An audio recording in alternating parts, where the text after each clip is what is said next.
Hi, I'm John Stewart, Chief Investment Officer of Farmers Trust Company. This is the Investor's Edge. The Investor's Edge, Market Insights with John Stewart, is brought to you by Farmers Trust Company. Hi, I'm John Stewart. Welcome to the Investor's Edge.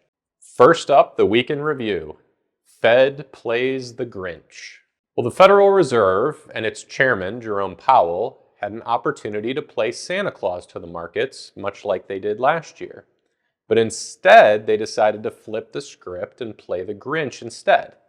Earlier this week, the Fed cut its short-term interest rate target by 0.25 percentage point, which was as expected. But the commentary regarding future interest rate cuts was much more hawkish than the market expected. Bottom line, the markets went from expecting a full percentage point of rate cuts in 2025 to only 0.5%. And there was a lot of speculation that there may end up not being any more cuts at all next year. Now that was good enough to send the S&P 500 index down nearly 3% in the course of about 2 hours' time.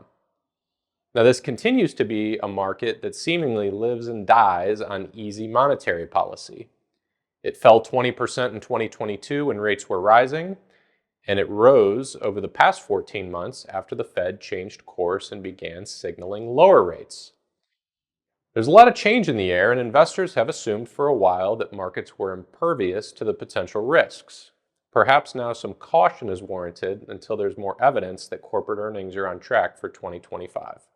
For this week's featured insight, stay disciplined. This week's market action is a good lesson in why investors should be careful not to get swept up in the emotion of market momentum. And that's true on the upside as well as on the downside.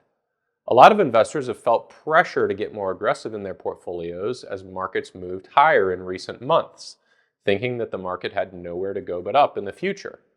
Similarly, many investors shunned stocks at the end of 2022 after markets fell 20% over the course of 12 months. But rather than getting tricked into buying high and selling low, it makes sense to pick an asset allocation that meets your needs and risk tolerance and then stick with it. This results in rebalancing your portfolio periodically by selling down equity exposure after big rallies, like the one we've just had, and adding to exposure after declines, buying low and selling high. Sounds simple, and it is, but it's never easy in practice because it requires you to do the opposite of what your emotions are telling you. Looking ahead, year-end volatility likely. There have been some interesting dynamics at play as investors prepare for the coming year. The winning stocks have been moving even higher, that is until this past Wednesday anyway, as investors have not wanted to sell their winners and realize capital gains before year end. Meanwhile, losing stocks have been falling under even further pressure, with investors selling those positions off in order to harvest tax losses.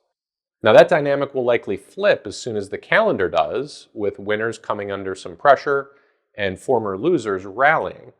That's happened each of the past few years, in fact. Now it's entirely possible that markets will anticipate this and front-run would-be sellers on some of the biggest winning positions.